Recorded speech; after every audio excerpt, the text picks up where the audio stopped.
सारेगामा कारवां mini भक्ति।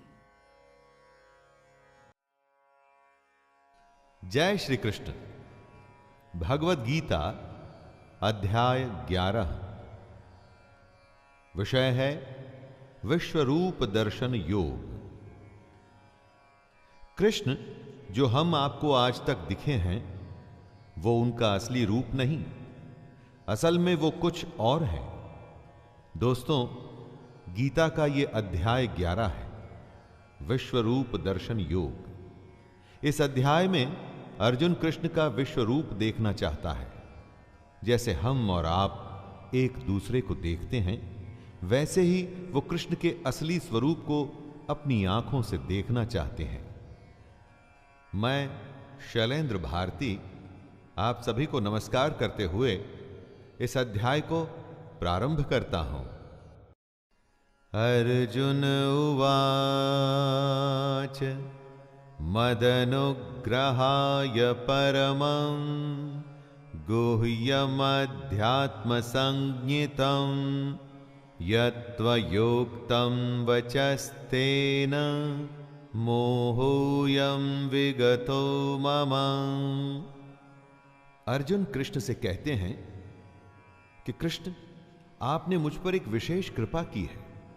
आपने मुझे परम गोपनीय अध्यात्म विषयक वचन अर्थात उपदेश कहे, वेदों और उपनिषदों का पूरा ज्ञान निचोड़कर उसका राज आपने मुझे बताया। इसी वजह से वे कह रहे हैं कि उनका सारा अज्ञान नष्ट हो गया है। कहते हैं कि गीता के सुनने मात्र से अज्ञान दूर हो जाता है। दोस्तों, जैसा कि अर्जुन के साथ हुआ। यहां पर सुनना सिर्फ सुनने की क्रिया नहीं है। जैसे कि अध्यापक को सुनने से आप परीक्षा में पास नहीं हो जाएंगे, लेकिन अगर आप पूरी एकाग्रता से सुनेंगे तो यह निश्चय है कि आप अवश्य पास हो जाएंगे।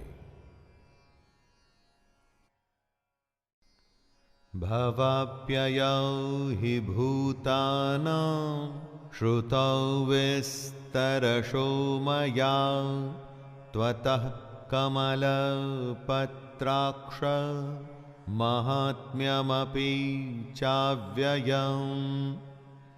अर्जुन, पूरी दुनिया के भूतों की उत्पत्ति और उसके बाद प्रलय में सब विलीन हो जाने को विस्तार पूर्वक सुन चुके हैं। वो कृष्ण की अविनाशी महिमा को जान चुके हैं। अर्जुन मोहग्रस्त थे। अपनों से युद्ध करना उन्हें समझ नहीं आ रहा था। शास्त्र को छोड़ वो दुखी हो युद्ध स्थली पर बैठ गए थे।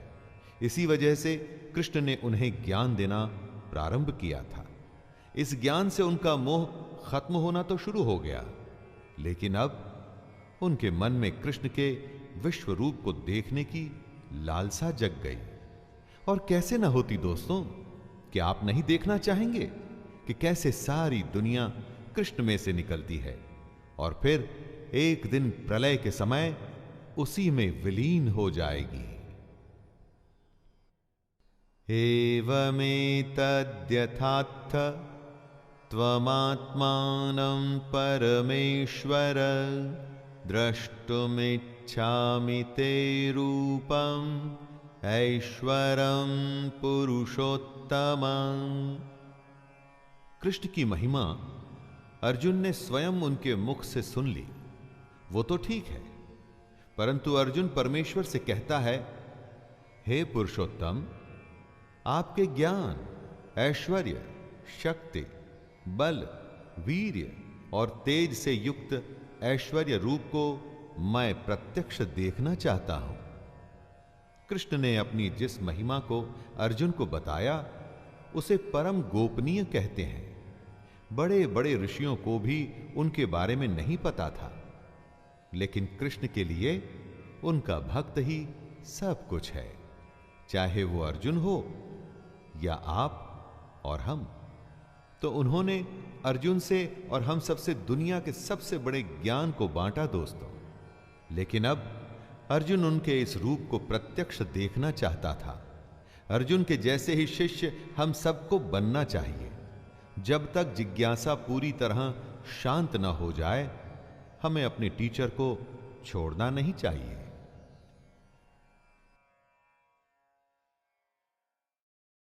मन्यसे यदि तच्छक्यं मया द्रष्टुमिति प्रभो योगेश्वर ततो मे त्वं दर्शयात्मानमव्ययम्। कृष्ण कण कण में समाये हुए हैं। ऐसा नहीं कि भगवान हर जगह होता है इसलिए, बल्कि इसलिए कि हर कण कण, हर प्राणी कृष्ण में से ही आया है। हमारा हर काम उसी के संकल्प का ही नतीजा है। ऐसा प्रभु जिसमें और जिससे उत्पत्ति, स्थिति और प्रलय होते हैं, तथा ऐसा प्रभु जो अंतर्यामी रूप से शासन करता है, ऐसे प्रभु को कौन नहीं देखना चाहेगा। यही बात अर्जुन कहता है उनसे कि यदि उसके द्वारा कृष्ण का वह रूप देखा जाना संभव है तो योगेश्वर को उस अविनाशी स्वरूप का दर्शन कराना चाहिए।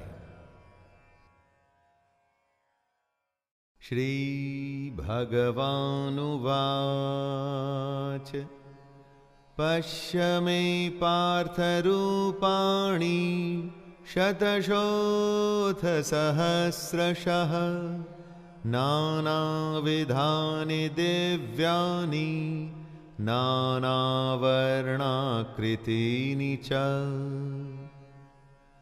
क्या आप कल्पना कर सकते हैं कि कृष्ण का विश्व रूप कैसा होगा? कैसा दिखता होगा वो कृष्ण जिसे हम बचपन के माखन चोर या राधा के सखा या अर्जुन के सारथी के रूप में देख चुके हैं। कृष्ण के जिस रूप से हम परिचित हैं वो उनका रूप नहीं। वो तो जब कृष्ण पृथ्वी पर आए तो उनको एक रूप चाहिए था, इसलिए वो वैसे दिखे। असल में अब वो अपना रूप अर्जुन को दिखाएंगे। श्री भगवान कहते हैं कि हे पार्थ, अब तू मेरे सैकड़ों हजारों नाना प्रकार के और नाना वर्ण तथा नाना आकृति वाले अलौकिक रूपों को देख। पश्यादित्यान् वसून् रुद्रानश्विनो मरुतस्तथा बहुन्यदृष्टपूर्वाणि पश्याश्चर्याणि भारत। कृष्ण अब अर्जुन को अपना असली रूप प्रत्यक्ष दिखाने जा रहे हैं। ऐसा कभी नहीं हुआ था। कृष्ण के वास्तविक रूप के बारे में कल्पना करना भी संभव नहीं। कल्पना के लिए भी कुछ आधार चाहिए होता है। लेकिन जैसा कि खुद कृष्ण ने कहा कि वो अव्यक्त हैं, तो जो अव्यक्त है उसे आप कैसे सोच सकते हैं? लेकिन अब उसकी भी जरूरत नहीं। कृष्ण कहते हैं, हे भरतवंशी अर्जुन, तू मुझ में आदित्यों को अर्थात अदिति के 12 पुत्रों को, 8 वसुओं को, 11 रुद्रों को, दोनों अश्विनी कुमारों को और 49 मरुदगणों को देख तथा और भी बहुत से पहले न देखे हुए आश्चर्यमय रूपों को देख। इहैकस्थं जगत्कृत्स्नं पश्याद्य सचराचरं मम देहे गुडाकेश यच्चान्यद्द्रष्टुमिच्छसि। कृष्ण जड़ और चेतन दोनों के अधिष्ठाता हैं, यानी कि नियामक, देखभाल करने वाले। जो कुछ भी इस दुनिया में कॉन्शियस और अनकॉन्शियस है, उन दोनों के मालिक हैं वो। जमीन, नदी, पहाड़ सब उन्हीं की माया है। और हम में जो आत्मा है वो उसी का तो एक अंश है। तो सबसे बड़ी बात ये उठती है दोस्तों कि अगर कृष्ण के वास्तविक रूप को देखेंगे तो फिर तो हमको सब कुछ दिख जाना चाहिए। ऐसा ही कुछ वो अर्जुन को बता रहे हैं। हे अर्जुन, अब इस शरीर में एक जगह स्थित चराचर सहित संपूर्ण जगत को देख तथा और भी जो कुछ देखना चाहता है सो उसे तू देख। न तो मां शक्यसे दृष्टम नेनैव स्वचक्षुषा दिव्यं ददामि ते चक्षुः पश्य मे योगमैश्वरम्। लेकिन क्या ऐसा संभव भी है जिसमें सब कुछ है, जिससे हम सब आए हैं, जिसमें एक दिन तो हम सबको मिल जाना है, उसे क्या हम अपनी साधारण आंखों से देख सकते हैं? अर्जुन ने तो विनती की कि अगर संभव हो तो वो कृष्ण का विश्व रूप देखना चाहता है। कृष्ण ने हां भी भर ली, लेकिन ऐसा संभव नहीं था। कृष्ण कहते हैं, मुझको तू इन अपने प्राकृत नेत्रों द्वारा देखने में निसंदेह समर्थ नहीं है, इसीलिए मैं तुझे दिव्य अर्थात अलौकिक चक्षु देता हूं, जिससे तू मेरी ईश्वरीय योग शक्ति को देख सकेगा। दोस्तों, प्राकृत का मतलब हुआ प्रकृति द्वारा दिए हुए, जैसे कि हमारे और आपके पास है। प्रकृति की स्वयं की पहुंच भी कृष्ण तक नहीं जाती, तो फिर उसकी दी हुई आंखें कृष्ण को कैसे देख पाएंगी? इसीलिए कृष्ण ने अर्जुन को दिव्य आंखें दी थी। संजय उवाच एवमुक्त्वा ततो राजन् महायोगेश्वरो हरिः दर्शयामास पार्थाय परमं रूपमैश्वरम्। ये सारा आंखों देखा हाल संजय धृतराष्ट्र को सुना रहे हैं। स्वाभाविक है, संजय के माध्यम से ही ये गीता हम तक पहुंची। तो भाग्य देखिए कि अब अर्जुन जो देखेगा वो संजय भी देखेंगे। और धृतराष्ट्र देख तो नहीं सकते, लेकिन संजय के माध्यम से सुन तो पाएंगे ही, एकदम हमारे जैसे। ये बात और है कि संजय को भी दिव्य दृष्टि दी गई थी, ताकि वह कुरुक्षेत्र में हो रहे युद्ध का वर्णन दे सके। संजय कहते हैं, हे राजन, महायोगेश्वर और सब पापों के नाश करने वाले भगवान ने इस प्रकार कहकर उसके पश्चात अर्जुन को परम ऐश्वर्य युक्त दिव्य स्वरूप दिखलाया। अनेक वक्त्र नयनम अनेकाद्भुत दर्शनम अनेक दिव्याभरणम दिव्यानेकोद्यतायुधं दिव्यमाल्यम्बरधरं दिव्यगन्धानुलेपनं सर्वाश्चर्यमयं देवम् अनंतं विश्वतोमुखम्। दोस्तों, अब जो कृष्ण का वर्णन आएगा उसको सुनने के साथ में अनुभव भी करते रहिएगा। अभी तक आपने कृष्ण की जो भी व्याख्या सुनी, अब उसका मूर्त रूप आपके सामने आएगा। जो सुना अब वो देखिए भी। संजय कहते हैं, अनेक मुख और नेत्रों से युक्त, अनेक अद्भुत दर्शनों वाले, बहुत से दिव्य भूषणों से युक्त और बहुत से दिव्य शस्त्रों को धारण किए हुए और दिव्य गंध का सारे शरीर में लेप किए हुए, सब प्रकार के आश्चर्यों से युक्त, सीमा रहित और सब ओर मुख किए हुए विराट स्वरूप परम देव परमेश्वर को अर्जुन ने देखा। देवी सूर्य सहस्रस्य भवेद्युगपदुत्थिता यदि भासदृशी सा स्यात् भासस्तस्य महात्मनः। क्या सूर्य से कभी आंख मिला सकते हैं? क्या एक टक उसे देख सकते हैं? कृष्ण के विराट रूप को देखना एक नहीं, हजारों सूर्य को देखने के समान है। इसीलिए अर्जुन अपनी प्राकृत आंखों से उसे नहीं देख सकते थे। इस विराट रूप का नजारा करने के लिए ही अर्जुन को दिव्य चक्षु दिए गए थे। संजय धृतराष्ट्र को बताते हैं कि जैसे ही कृष्ण का विराट रूप सामने आया तो ऐसा हुआ कि जैसे कि आकाश में 1000 सूर्य एक साथ उदय हो गए हों। दोस्तों, 1000 सूर्य जब एक साथ उदय हो तो सोचिए कितना प्रकाश होगा। इतना ही प्रकाश उस समय अर्जुन के सामने था। तत्रैकस्थं जगत्कृत्स्नं प्रविभक्तमनेकधा अपश्यद् देवदेवस्य शरीरे पांडवस्तदा।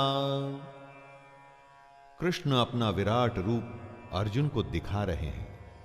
आवश्यक बात यह है कि कृष्ण का रूप असल में इस चराचर का ही तो रूप होगा, क्योंकि ये दुनिया, प्रकृति, हमारी आत्मा सब उसी के अंश का ही रूप है। इसीलिए स्वाभाविक है कि अर्जुन को जो दिखें उसमें हमारा ये पूरा विश्व, ब्रह्मांड और हम खुद भी शामिल हों। संजय कहते हैं कि पांडुपुत्र अर्जुन ने उस समय अनेक प्रकार से विभक्त अर्थात पृथक पृथक संपूर्ण जगत को देवों के देव श्री कृष्ण भगवान के उस शरीर में एक जगह स्थित देखा। अर्जुन को अब ये जगत अलग अलग और बनता हुआ भी दिख रहा है। ततः स विस्मयाविष्टो हृष्टरो मा धनंजयः प्रणम्य शिरसा देवं कृतांजलिर्भाषत। अर्जुन ने पहले जो सुना उसकी कल्पना भी नहीं की थी। अब जो वो देख रहा है उसके बारे में वो सोच भी नहीं पा रहा।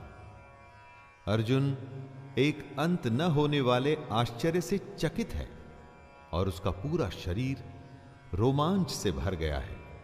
उसके सामने प्रकाशमय विश्वरूप परमात्मा स्वयं खड़े हैं। अर्जुन श्रद्धा भक्ति सहित सिर से प्रणाम करके अपने हाथ जोड़ लेता है। अर्जुन दुविधा में था। उसने अपना कर्म करने से मना कर दिया था। कृष्ण ने कहा कि वो उसे ज्ञान देंगे। अर्जुन ज्ञान लेने लगा, सवाल करने लगा। उसे नहीं पता था कि उसे क्या मिलेगा। और देखिए दोस्तों, अब वो भगवान श्री कृष्ण के विराट स्वरूप के सामने नतमस्तक खड़ा है। अर्जुन उवाच पश्यामि देवांस्तव देवदेहे सर्वांस्तथा भूतविशेषसङ्घान् ब्रह्माणमीशं कमलानस्थ मृषींश्च सर्वानुरगांश्च देव्यान् अनेकबाहूदरवक्त्रनेत्रम् पश्यामि त्वां सर्वतोऽनन्तरूपं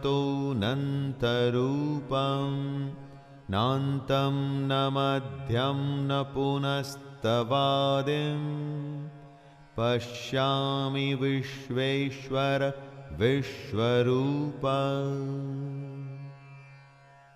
हाथ जोड़ के आश्चर्य से भरा हुआ अर्जुन कृष्ण में सारे देवता, अनेक भूतों के समुदायों को, कमल के आसन पर विराजित हुए ब्रह्मा को, महादेव को और संपूर्ण ऋषियों को तथा दिव्य सर्पों को देख रहा है। दोस्तों, ऐसा ही तो कृष्ण ने अपना रूप बताया था ना। तो जो बताया था सो वो सामने है। अनेकों अनेक भुजा, अनेक पेट, न जाने कितने मुख और अनेक नेत्र, यानी कि सब ओर से अनंत कृष्ण का विराट रूप जैसे हर दिशा में है। यह बताना मुश्किल हो जाएगा कि इस रूप की शुरुआत कहां से हो रही है, कहां इसका मध्य और कहां इस रूप का अंत हो रहा है। इसीलिए अर्जुन कहते हैं, हे विश्वरूप, मैं आपके न अंत को देखता हूं, न मध्य को और न आदि को ही। किरीटिनं गदिनं चक्रिणं च तेजोराशिं सर्वतो दीप्तिमन्तं पश्यामि त्वां दुरनिरीक्षं समन्तात् दीप्तान्लार्कद्युतिमप्रमेयम्। अर्जुन किसी तरह से शब्दों में अपने आश्चर्य को व्यक्त करते हुए कहता है, आपको मैं मुकुट युक्त, गदा युक्त और चक्र युक्त देखता हूं। सब ओर से प्रकाशमान तेज के पुंज, प्रज्वलित अग्नि और सूर्य के सदृश ज्योति युक्त, कठिनता से देखे जाने योग्य देखता हूं। दोस्तों, क्योंकि कृष्ण का न तो ओर था न छोर, वे हर तरफ थे, इसीलिए हर तरफ से हाथ गदा उठाए हुए, अनगिनत मुख, अनगिनत मुकुट पहने हुए और हर ओर से ही वो सुदर्शन चक्र उठाए हुए दिख रहे थे। हजारों सूर्य की रोशनी कृष्ण को तेज के पुंज के रूप में प्रस्तुत कर रही थी। त्वमक्षरं परमं वेदितव्यं, त्वमस्य विश्वस्य परं निधानम्, त्वमव्ययः शाश्वतधर्मगुप्ता, सनातनस्त्वं पुरुषो मतो मे। जो सुना था अब उसी को देख अर्जुन का अंतःकरण कृष्ण को जान रहा था। कृष्ण ने कहा था कि वो परम अक्षर हैं, यानी कि जिसका क्षय नहीं होता, जो नाश रहित है। कृष्ण ने यह भी बताया था कि जब कुछ नहीं था तब वो थे। कृष्ण उस समय को भी जानते हैं जब अर्जुन नहीं था, और आने वाले उस समय को भी जो अभी आया नहीं है। इसीलिए अर्जुन कृष्ण को इस जगत के परम आश्रय, अनादि धर्म के रक्षक, अविनाशी सनातन पुरुष हैं ऐसा बता रहा है। कृष्ण के इस विराट रूप को देखकर अब अर्जुन समझ रहा है कि क्यों कृष्ण सनातन पुरुष हैं। चारों तरफ उनका मुख, उनके हाथ हैं, हर तरफ सिर्फ कृष्ण है, कृष्ण है, कृष्ण है और कुछ भी नहीं। अनादिमध्यान्तमनंत वीर्यम् अनंत बाहुं शशिसूर्यनेत्रम् पश्यामि त्वां दीप्तहुताशवक्त्रम् स्वतेजसा विश्वमिदं तपन्तम्। अर्जुन कृष्ण के रूप का वर्णन करने की कोशिश कर रहा है। वो कहता है कि जिसका न आदि दिखता है, न अंत दिखता है और मध्य भी नहीं दिखता, ऐसे रूप वाले को मैं जगत को पालते हुए देख रहा हूं। मैं देख सकता हूं कि कृष्ण का यह रूप अनंत सामर्थ्य से युक्त, यानी कि ये कुछ भी करने में समर्थ है। इस रूप की अनेकों अनेक भुजाएं हैं। चंद्र और सूर्य के जैसे नेत्र और मुख कैसे प्रज्वलित हो रखे हैं। इतना प्रकाश है कि बताना मुश्किल है। कृष्ण का ये तेज पूरे जगत का पालन पोषण करता हुआ दिख रहा है। द्यावा पृथिव्योरिदमन्तरं हि व्याप्तं त्वयैकेन दिशश्च सर्वाः दृष्ट्वाद्भुतं रूपमुग्रं तवेदं लोकत्रयं प्रव्यथितं महात्मन्। जब हम इस दुनिया को देखते हैं तो नीचे धरती, बीच में वायु और ऊपर आकाश दिखता है। इन तीनों के बीच की दुनिया दिखती है। इसमें विचरते हुए प्राणी दिखते हैं। अब एक ऐसे दृश्य की कल्पना करने का प्रयास करिए दोस्तों कि स्वर्ग और पृथ्वी के बीच का संपूर्ण आकाश तथा सब दिशाएं कृष्ण से ही परिपूर्ण है।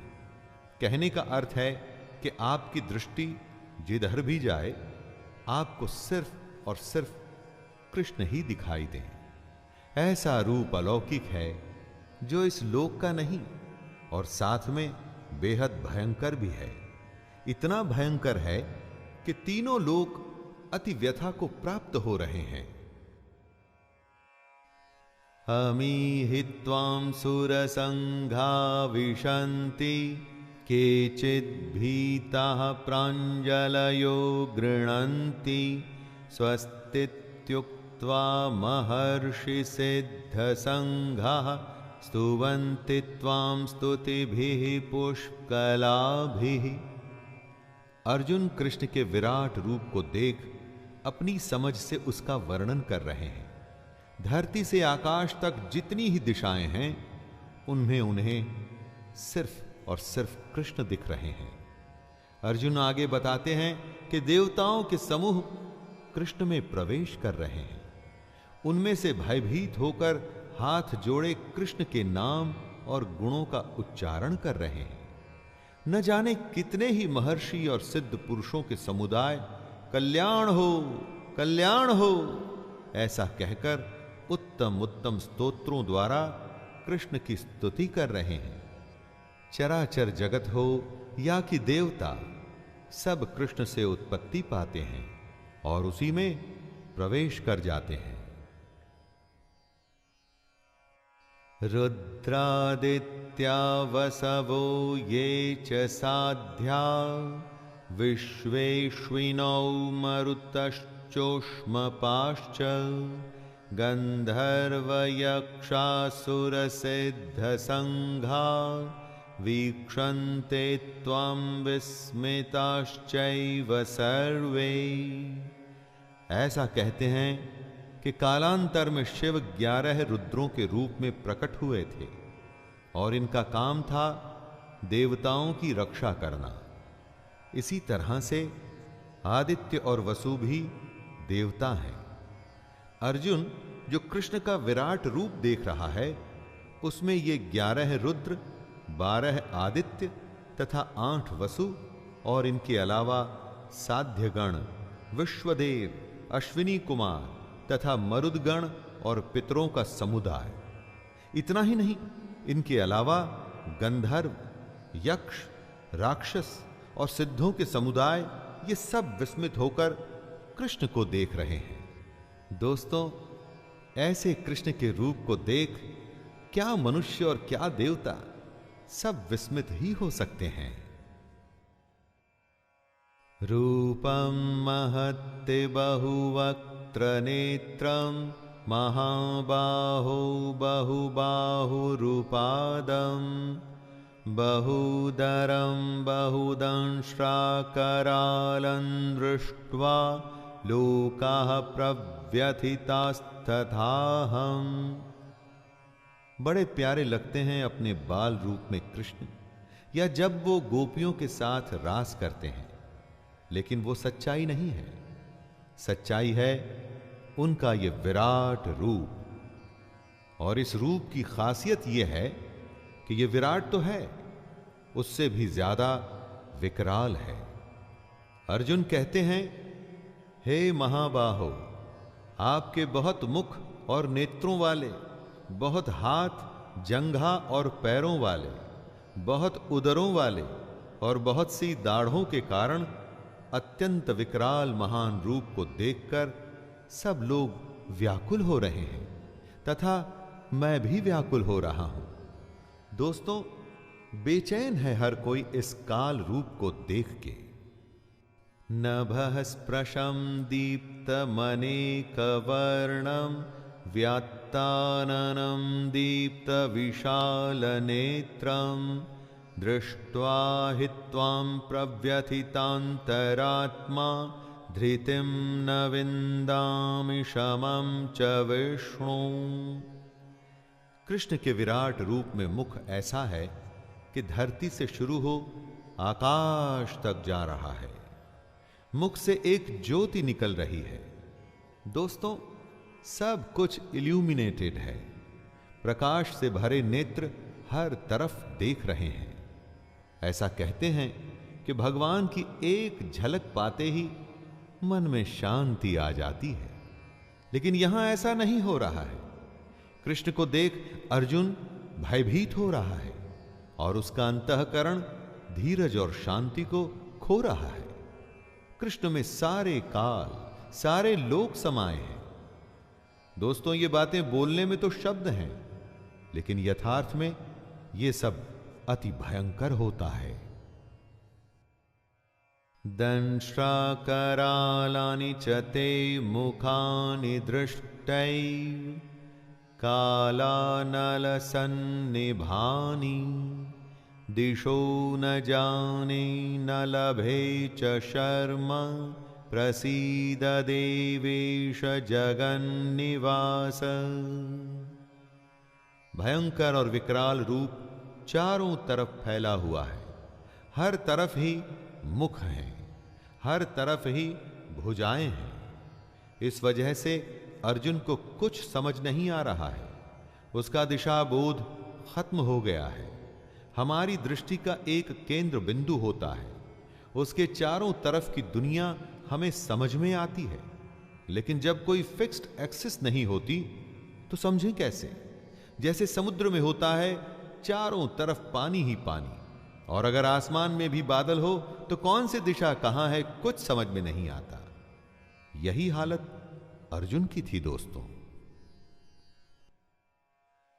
अमी च त्वां धृतराष्ट्रस्य पुत्राः सर्वे सहैवावनिपालसङ्घैः भीष्मो द्रोणः सूतपुत्रस्तथासौ साहस्मदीयैरपि योधमुख्यैः वक्त्राणि ते त्वरमाणा विशन्ति दंष्ट्राकरालानि भयानकानि केचिद्विलगना दशनान्तरेषु सन्दृश्यन्ते चूर्णितैरुत्तमाङ्गैः। अभी तक तो अर्जुन को रुद्र, आदित्य, वसु और देवता दिख रहे थे, लेकिन अब उसे कुछ ऐसा दिख रहा है जो और भी विस्मयकारी है। धृतराष्ट्र के सभी पुत्र, उनका साथ दे रहे राजाओं के समुदाय सब कृष्ण में प्रवेश कर रहे हैं।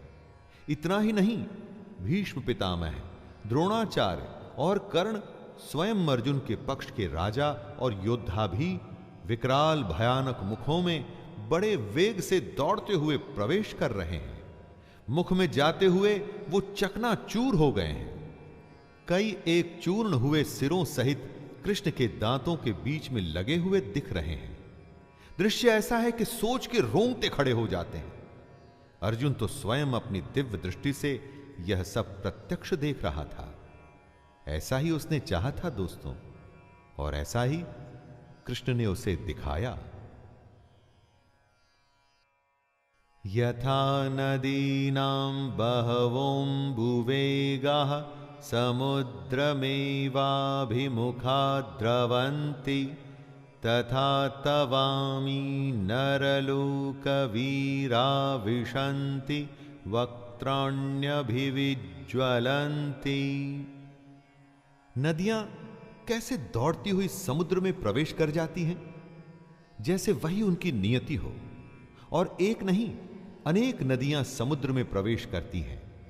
ऐसे ही ये नरलोक के वीर जो महाभारत के महान धर्म युद्ध में भाग लेने आए हैं, ये सभी योद्धा कृष्ण के प्रज्वलित मुखों में प्रवेश कर रहे हैं।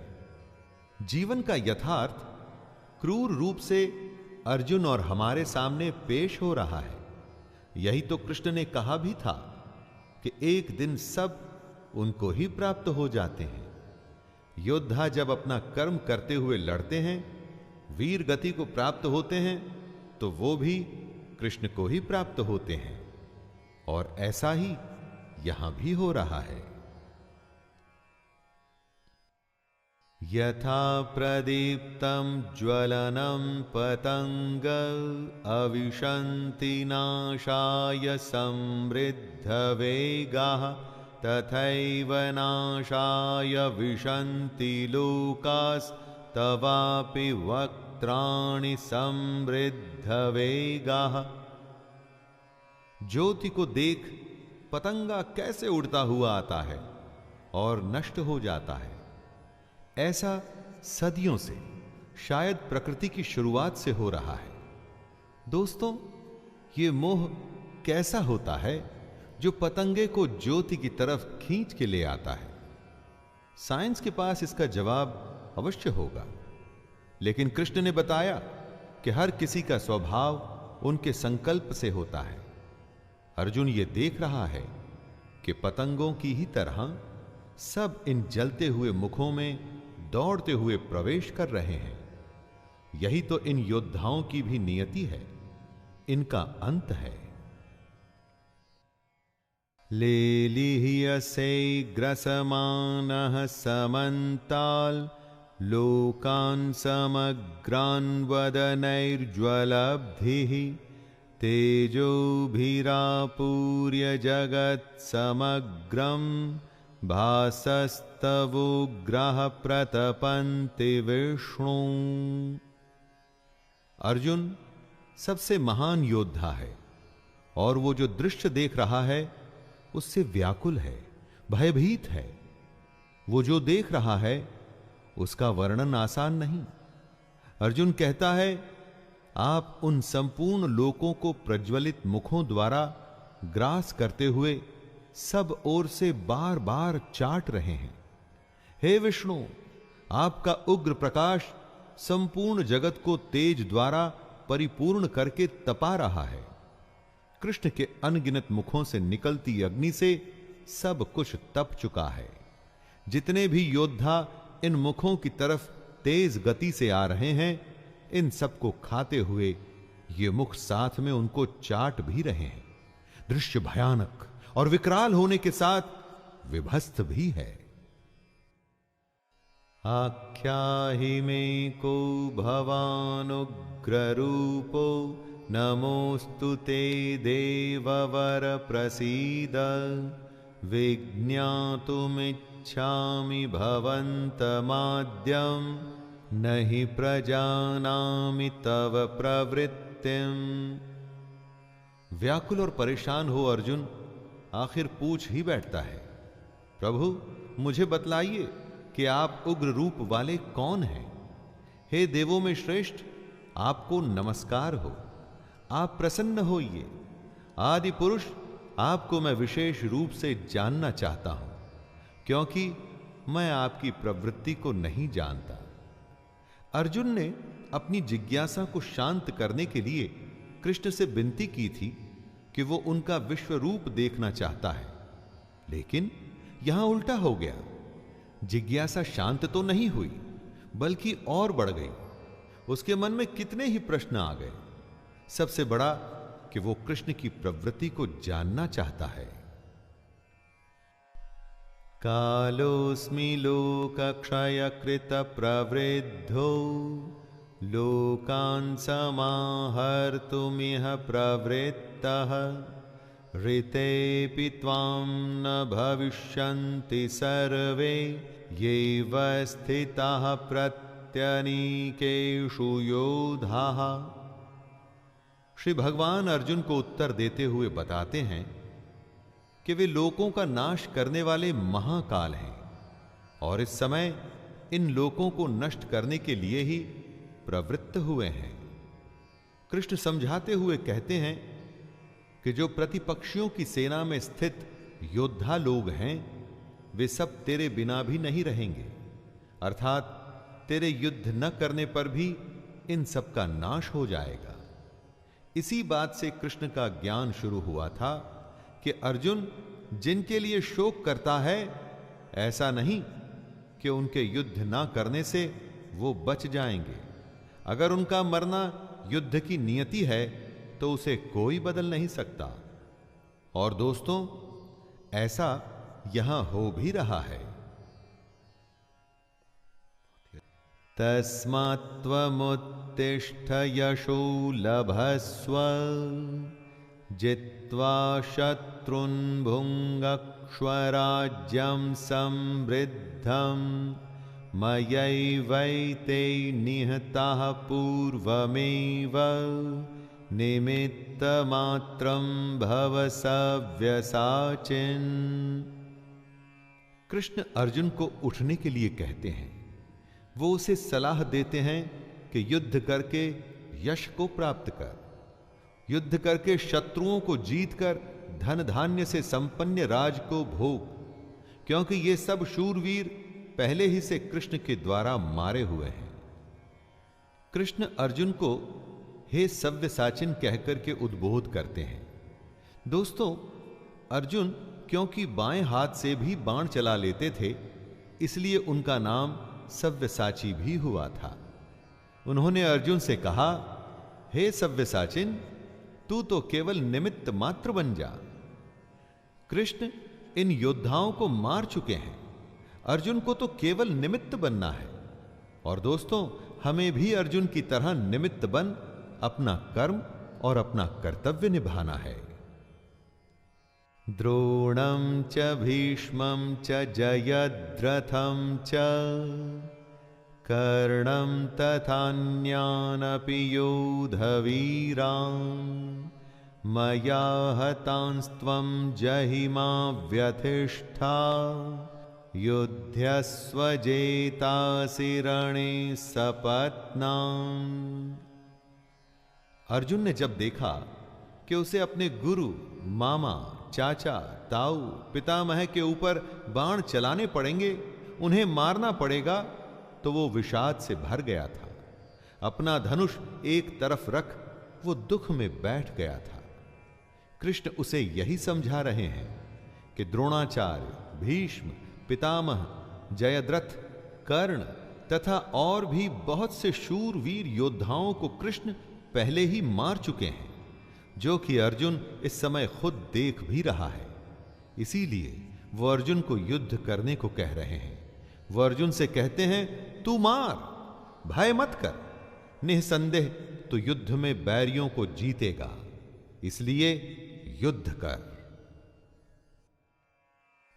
एतच्छ्रुत्वा वचनं केशवस्य कृताञ्जलिर्वेपमानः किरीटी नमस्कृत्वा भूय एवाह कृष्णं सगद्गदं भीतभीतः प्रणम्य।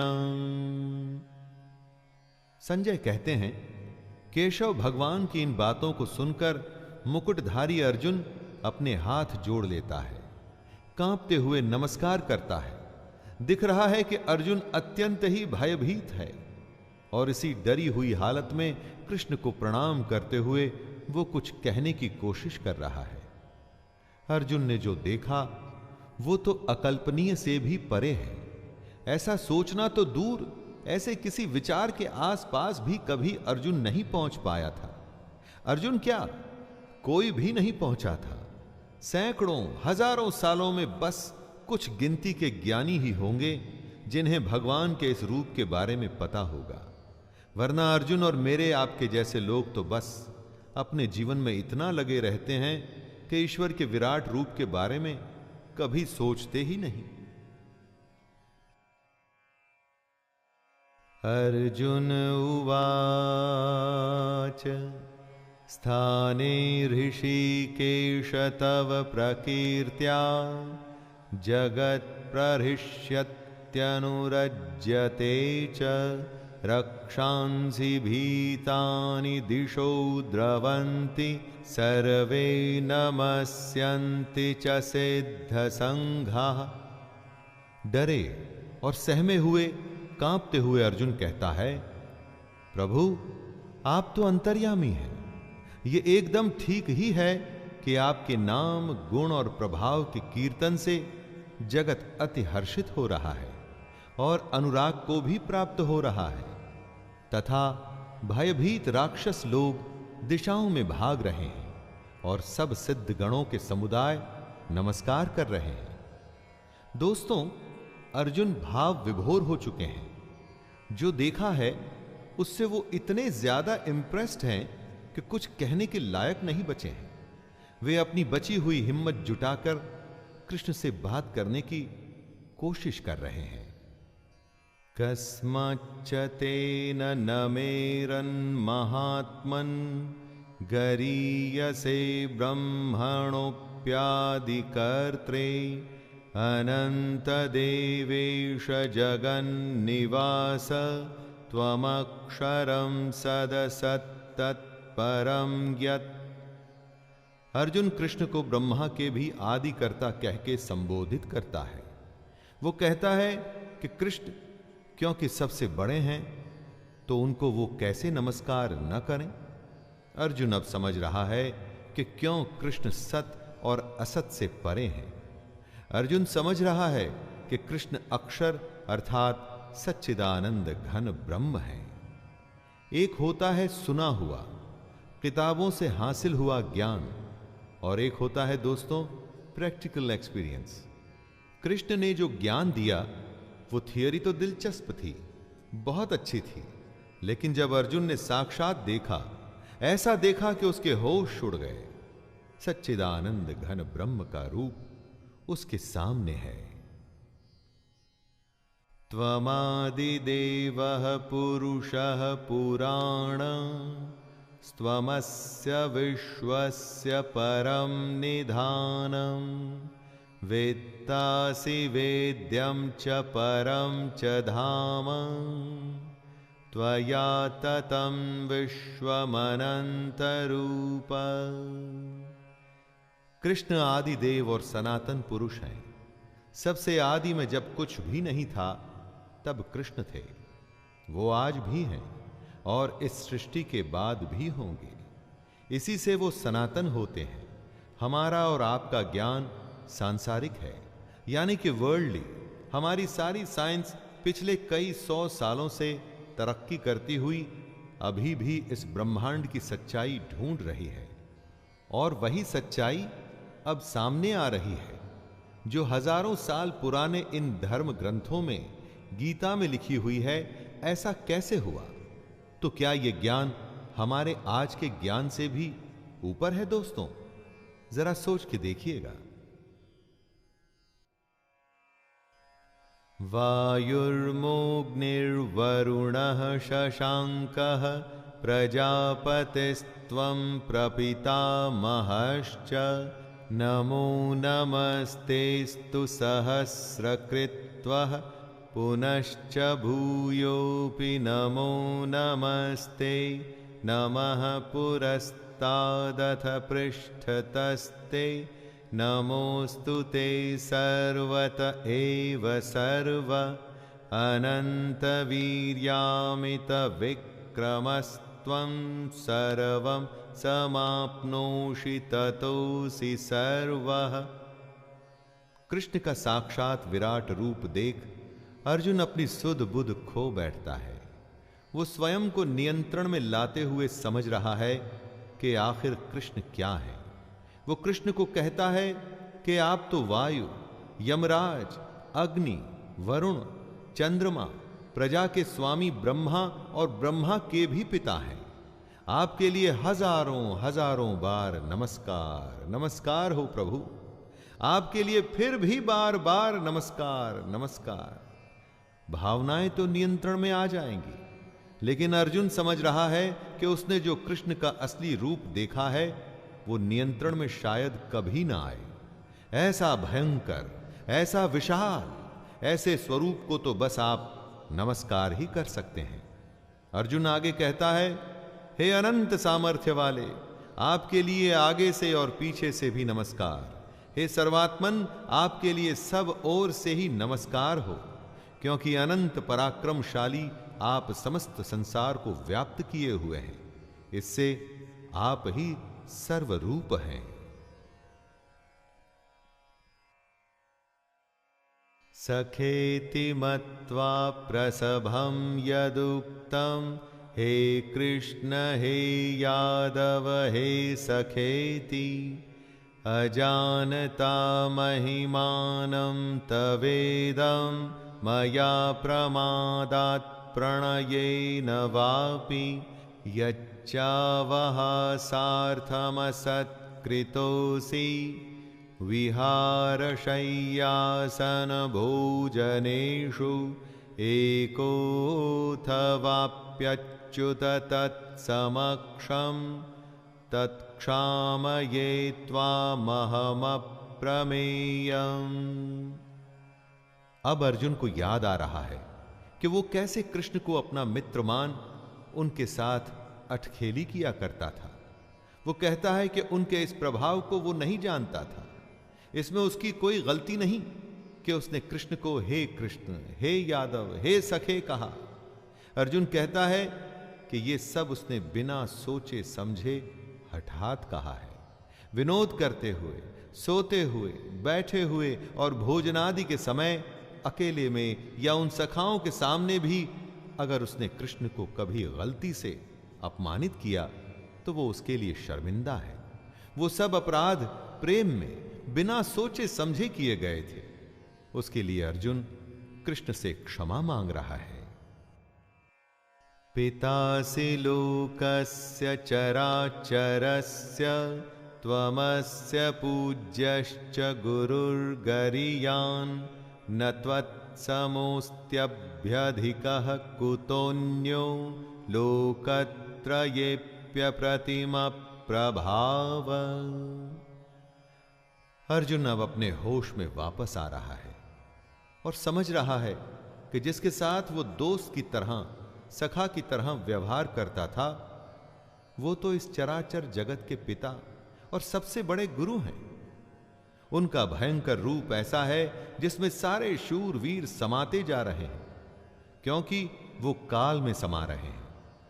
कृष्ण अनुपम प्रभाव वाले हैं, यानी कि कृष्ण का ऐसा प्रभाव है जिसकी कोई उपमा नहीं।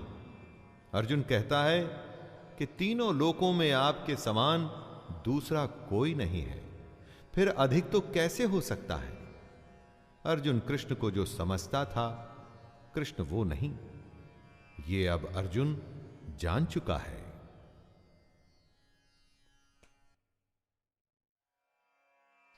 तस्मात् प्रणम्य प्रणिधाय कायं प्रसादये त्वामहिमीशमीड्यं पितेव पुत्रस्य सखैव सख्युः प्रियः प्रियायार्हसि देव सोढुम्।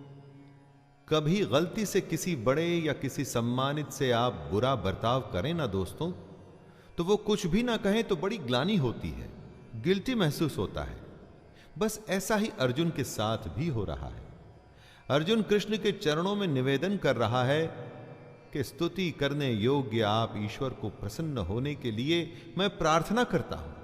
हे देव, पिता जैसे पुत्र के, सखा जैसे सखा के और पति जैसे प्रियतमा पत्नी के अपराध सहन करते हैं, वैसे ही आप भी मेरे अपराध को सहन करने योग्य हैं।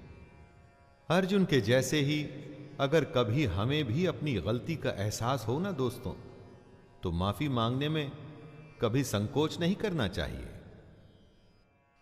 अदृष्टपूर्वं ह्यषितोऽस्मि दृष्ट्वा भयेन च प्रव्यथितं मनो मे तदेव मे दर्शय देवरूपं प्रसीद देवेश जगन्निवास। अर्जुन डरा हुआ भी है, अर्जुन अपराध बोध में भी है, लेकिन साथ ही साथ वो बेहद बेहद बेहद प्रसन्न भी है। कृष्ण के इस आश्चर्यमय रूप को देखकर वो खुश कैसे ना हो। अलग अलग अनुभवों का एक कोलाहल चल रहा है अर्जुन के अंदर। ये कृष्ण के विराट रूप का ही तो कमाल है। अब सोचिए कि हम जो अपनी कार, घर या पैसे से ली गई चीजों को देखकर खुश होते हैं, उसके सामने इस खुशी को रखिए। ऐसा ही होता है सच्चा ज्ञान दोस्तों। अर्जुन अब चाहता है कि श्री कृष्ण अपना चतुर्भुज विष्णु रूप उसे दिखलाएं। किरीटिनं गदिनं चक्रहस्तं इच्छामि त्वां द्रष्टुमहं तथैव तेनैव रूपेण चतुर्भुजेन सहस्रबाहो भव विश्वमूर्ते। हमारी इस दुनिया की खुशियां इतनी छोटी और क्षण भंगुर हैं कि असली ज्ञान के सामने उनकी कोई तुलना नहीं। वो ही असली आनंद होता है। इसीलिए धरती को दुख का घर भी कहा गया है, क्योंकि आप चाहें कुछ भी कर लें, अंत में दुख ही जीतता है। और वो इसलिए क्योंकि आप अपने अज्ञान को हटाकर उस परमात्मा के असली रूप को नहीं देखना चाहते। इसीलिए ये गीता रची गई है दोस्तों। परमात्मा के इसी रूप को अब अर्जुन चतुर्भुज यानी कि मुकुट धारण किए हुए तथा गदा और चक्र हाथ में लिए हुए देखना चाहता है। श्री भगवानुवाच मया प्रसन्नेन तवार्जुनेदं रूपं परं दर्शितमात्मयोगात् तेजोमयं विश्वमनन्तमाद्यं यन्मे त्वदन्येन न दृष्टपूर्वम्। अर्जुन कृष्ण को बहुत प्यारे थे, इसीलिए उन्होंने कहा कि पांडवों में मैं धनंजय हूं। इसी प्रेमवश श्री भगवान कहते हैं, हे अर्जुन, अनुग्रह पूर्वक मैंने अपनी योग शक्ति के प्रभाव से ये मेरे परम तेजोमय, सबका आदि और सीमा रहित विराट रूप तुझे दिखाया है, जिसे तेरे अतिरिक्त दूसरे किसी ने पहले नहीं देखा था। क्या कमाल है दोस्तों कि अर्जुन से पहले कृष्ण का यह विराट रूप किसी ने नहीं देखा था। लेकिन भला हो इस गीता का, संजय का, महाभारत का कि हम ये सब कम से कम सुन तो पाए।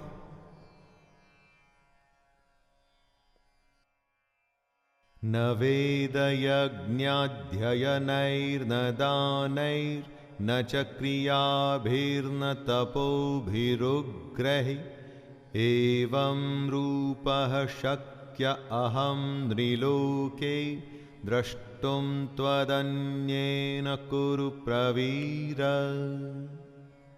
कृष्ण कहते हैं कि मनुष्य लोक में उनका यह विश्व रूप न वेद और न यज्ञों के अध्ययन से, न दान से, न क्रियाओं से और न उग्र तपों से देखा जा सकता है। अर्जुन के अतिरिक्त दूसरा कोई भी कृष्ण का यह रूप नहीं देख सकता। ऐसा पहली बार हो रहा है कि कृष्ण अपना विराट रूप इस तरह से दिखा रहे हैं। अर्जुन जो डर गया था, जिसने सब कुछ छोड़ दिया था, जो खुद को शक्तिहीन मानकर युद्ध के बीचों बीच बैठ गया था, आज उसको प्रभु ने ऐसा रूप दिखाया है जो पहले कभी कोई नहीं देख पाया था। वो इसलिए क्योंकि अर्जुन अपने अज्ञान से बाहर आ रहा था।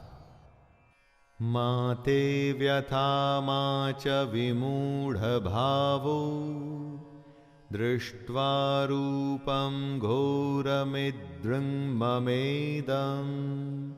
व्यपेतभिः प्रीतमनः पुनस्त्वं तदेव मे रूपमिदं प्रपश्य।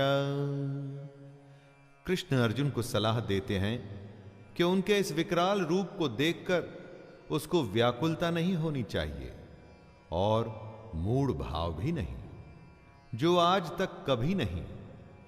अर्जुन अकेला ऐसा विरला है जिसको कृष्ण का ऐसा रूप देखने को मिला, तो ये तो कोई व्याकुल होने की बात नहीं हुई। कृष्ण आगे कहते हैं, तू भय रहित और प्रीति युक्त मन वाला होकर उसी मेरे शंख चक्र गदा पद्म युक्त चतुर्भुज रूप को देख।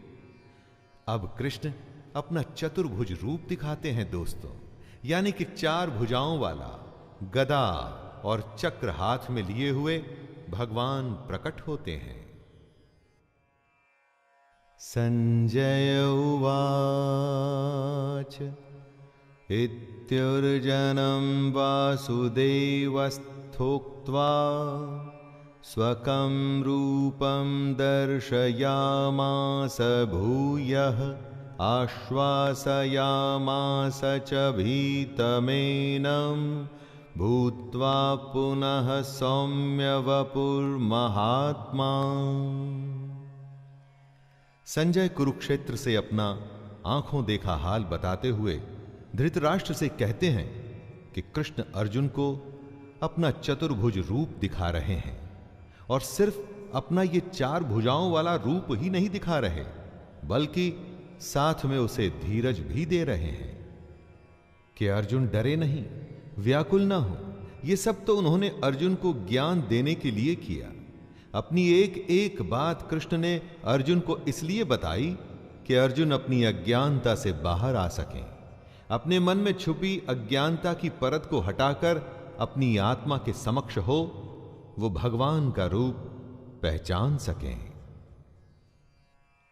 अर्जुन उवाच दृष्ट्वेदं मानुषं रूपं तव सौम्यं जनार्दन इदानीमस्मि संवृत्तः सचेतः प्रकृतिं गतः। भगवान के विकराल रूप को देख करके जो उसे घबराहट हुई थी, जिसका बयान करके अर्जुन सहम गया था, वो स्थिति अब सामान्य हो रही है। कृष्ण के वचन मलहम का काम कर रहे हैं, अर्जुन को शांत कर रहे हैं। अर्जुन कहते हैं, हे जनार्दन, आपके इस अति शांत मनुष्य रूप को देखकर अब मैं स्थिर चित्त हो गया हूं और अपनी स्वाभाविक स्थिति को प्राप्त हो गया हूं। दोस्तों, अर्जुन का चित्त अब शांत है। उत्तेजना जो डर के साथ आई थी वो अब जा चुकी है। आंखों के सामने ऐसी छवि है तो चित्त को तो शांत होना ही था। रूप विकराल से बदलकर अब चतुर्भुज हो चुका था। श्री भगवानुवाच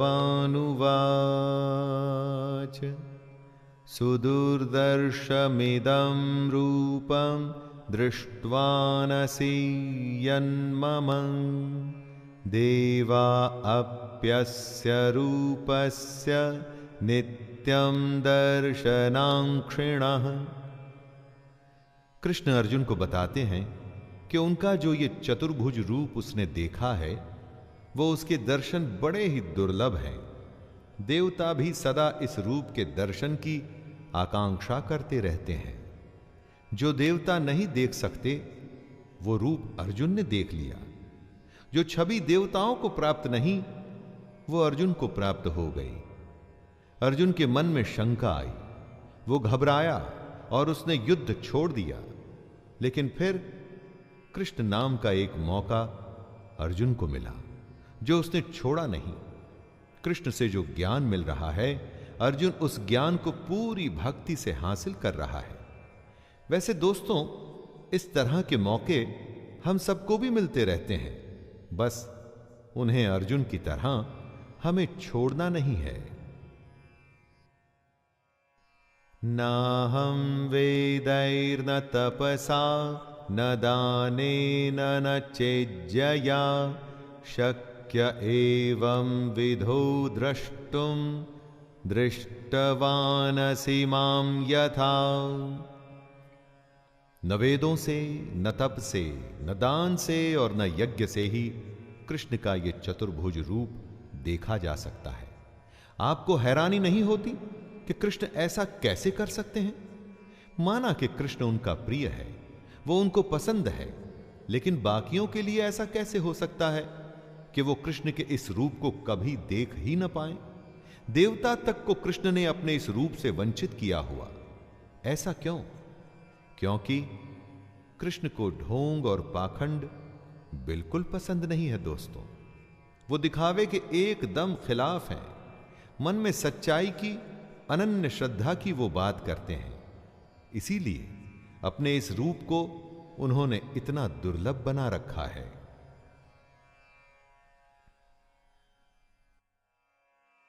भक्त्या त्वनन्यया शक्य अहमेवं विधोर्जुन ज्ञातुं द्रष्टुं च तत्त्वेन प्रवेष्टुं च परन्तप।